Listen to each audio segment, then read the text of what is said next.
Hello everyone, it's been a while since we've put up any videos, and this is because basically I didn't want to keep putting the same videos up again and again, a door, a window. You know, don't mind if they're different, but a lot of the work we're doing at the moment is very samely, and I think we've already done videos of it. So that's the reason we've gone on hold, because I don't want to be boring everyone. We do have some good stuff coming up. We've got a big interior joinery project coming, lots of wardrobes, stuff like that. So they're quite cool. Going to be a bit weird and wonderful, just going through the design process now. So we can film those when they come up. We've also got a couple of roof lanterns happening. And I know in the past people have asked about roof lanterns. So we will have some of them coming, but again, none of that has started yet, which is why we haven't filmed anything. So in the meantime, I was thinking, so I can get a couple of videos out, it might be worth going back to the old school where I first started. And basically this video is more for apprentices or anyone who's just starting out in joinery, because I feel hand skills are very important, and to work here you have to have hand skills.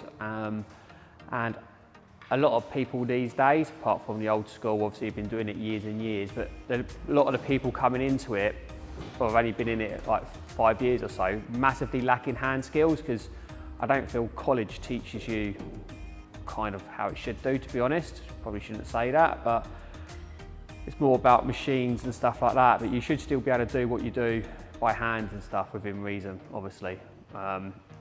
So because of that, I just wanted to go back and do a simple video on preparing a piece of wood by just using a hand plane. This is something I had to do when I was at college.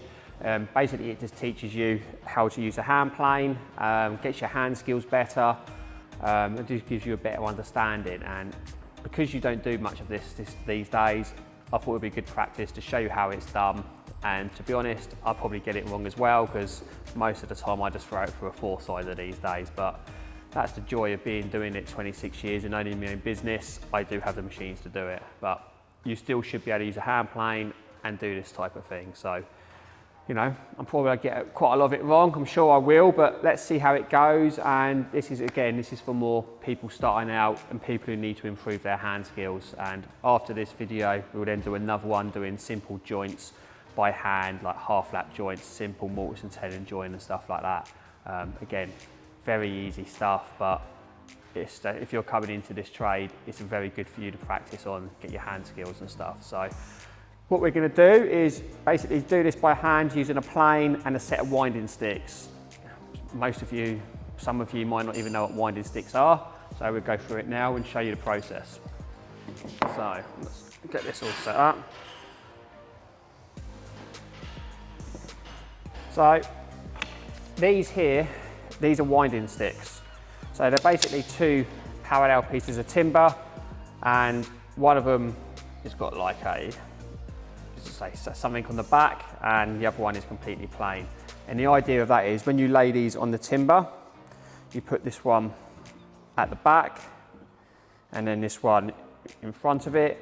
And the idea is you get down and you eye it. And what you can do is when you're doing that, ouch, that hurt. It did hurt. Let's see if we can show you this. Might be quite hard to see it on a camera, but I will exaggerate it if needs be. So the idea is, as you're getting down here, you'll be able to see if the parallel's the timber's out of parallel or anything like that. So let's say exaggerated, it was like this.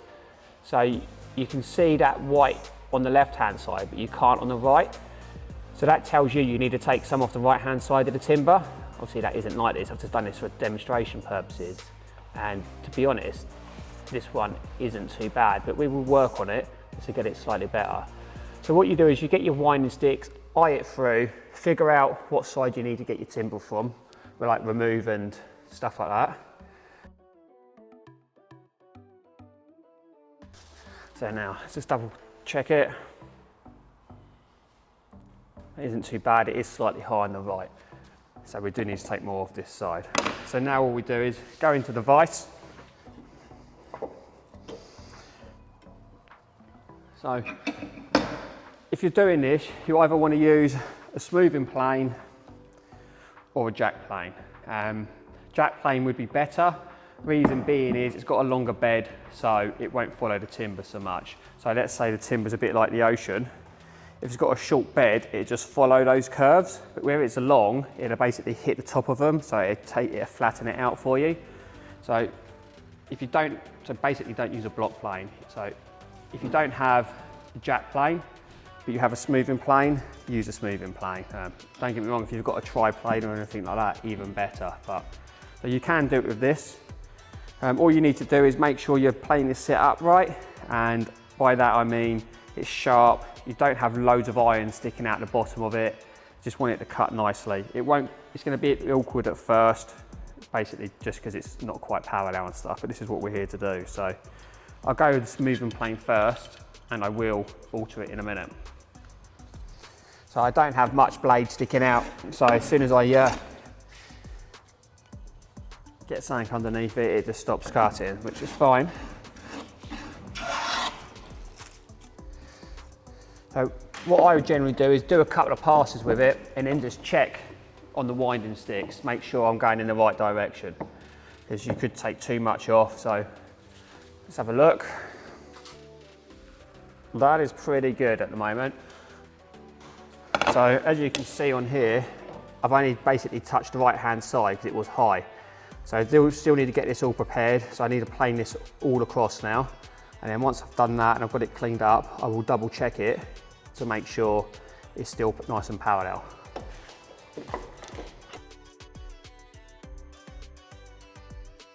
If I'm honest, I'd say I've got a bit too much iron sticking out. As you can hear it, it's still cutting fine, but you don't need that much out. If you have too much out, it could start potentially tearing.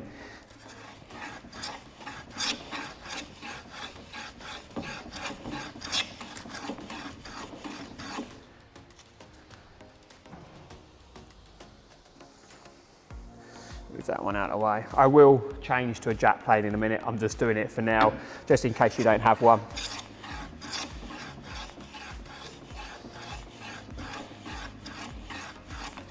Again, also, you should be able to hold your plane right. Everyone does it differently, so it's whatever feels good for you, but ideally you should be able to hold it in one hand.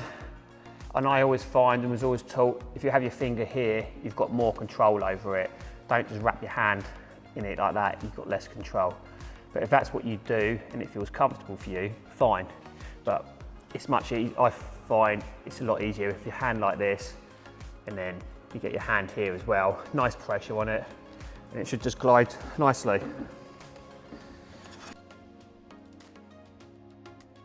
So now what we'll do is we'll just double check it, because now it is smooth all the way across, which is what we want.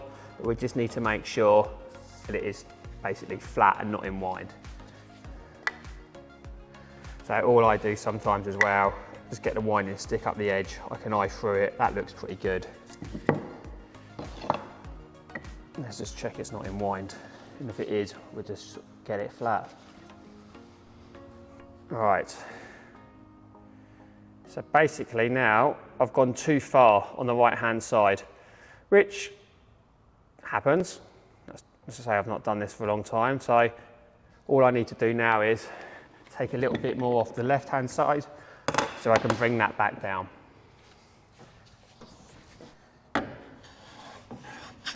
You know what? The iron on that is terrible. To be honest, it needs regrinding, and I should have done that before the video. So that's my bad. Yeah. That's a lot better. So, let's go back to these. Also, you should do it by moving it along the board a little bit, just to double check it. Check it in a few places. But that is still showing the left-hand side, still slightly high.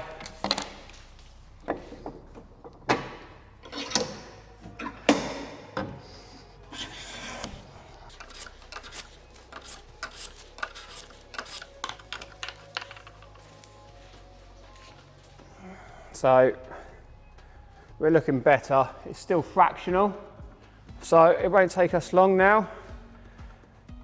You know, it's fraction more off that left-hand side, and then we're going to be pretty good. And once you've done that and you know it's pretty good all the way along, so that is basically what so you've got your face side and your face edge. That is basically your face side. So you know that's good.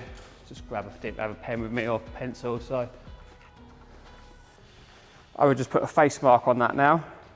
Everyone does their face marks different, doesn't really matter too much. I do that. So I know that's good. Now what I need to do is get a square and get this face edge sorted out. So what I do is I get a square on there, and as you can see, you can probably see there's a massive gap underneath there like this. So we need to take a lot off this corner. So we just put that in the vise. Yep. Before you go too far, double check it, make sure you're kind of on the right lines. So it's better than it was, but we still need to do more.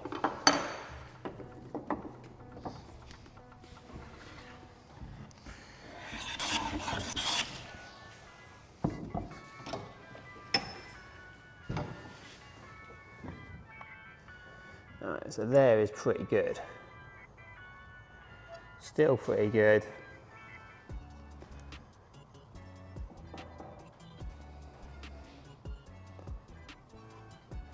So we're not too bad all the way along. We've still not got it cleaned up here, exactly. So if we just carry it on there, because we know it's good now, this edge is square to this face, we can just carry that on, get it planed up.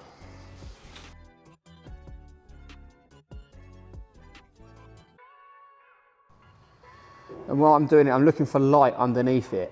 If there's light underneath the square, it's not right. But at this moment in time, that is nice all the way across. So what I'm doing is I'm putting the square on like this, tilting it up to the sky, and to see if I can see daylight between it. So it's held up tight against the face edge. There's no daylight coming through the square, then we know it's good. So face side is done, another mark, face edge. So they are now square. So now what we need to do is basically set a gauge up, and we can then run it, because we know this is flat, we can then basically run it one gauge line down this edge, in this edge, and then we can just plane that up, and we know it'll be parallel. Just for doesn't matter what it is really for what we're doing, we're just basically practicing hand skills with winding sticks, planes, squares, and gauges. So set it up to what you want. So not making it so you've got loads and loads of timber to take off, because it's literally just practice. Gauge your line down.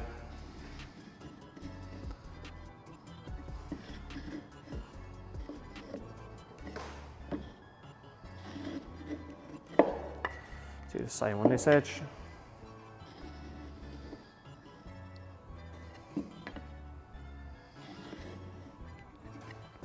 So now I've got a line on both sides back in the vise.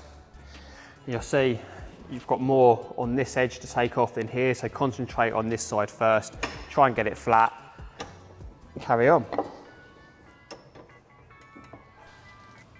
So that is pretty parallel now to both lines. So I just keep working my way across nice and evenly.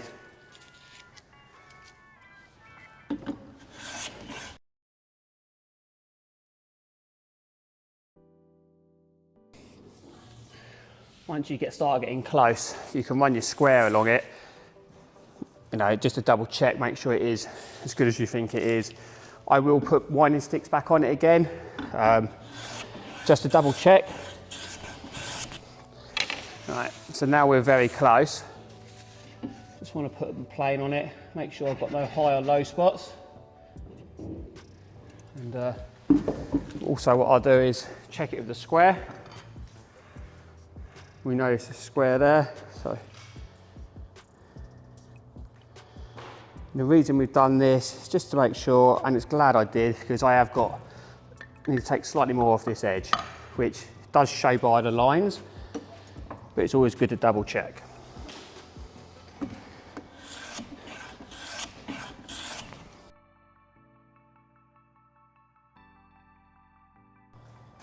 That looks pretty good. So what I'm going to do is just work my way across the face one more time.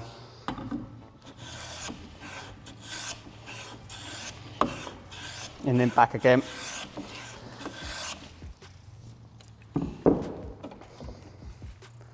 Because we are now down to the lines that I put on there. Still looks good to the square. So we will check it with winding sticks again. It should be absolutely fine because we've already done this and it's good to the square. So it should be absolutely fine, but there's no harm in double checking things. Again, I like to move it up and down the timber, just check different places. Because it might be fine in one place, but it might not somewhere else. So. All right, so that's perfect. So now we've got face side done, face edge. We've got the bottom face done. Now all we need to do is finish this off by doing this inside edge, outside edge, whatever you want to call it. So same thing again, set your gauge up. Obviously if you had exact sizes to work to, you would just go to that. But this is just for practice purposes. So.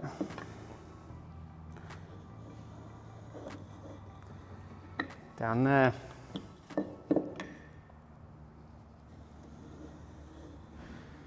So again, got slightly more of one to come off, so put it in the vise.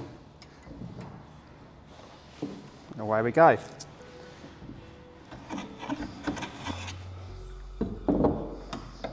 Double check that.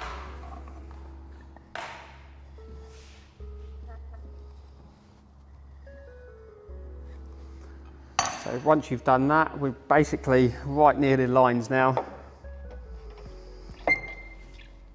Should be able to do a couple of passes up the whole thing.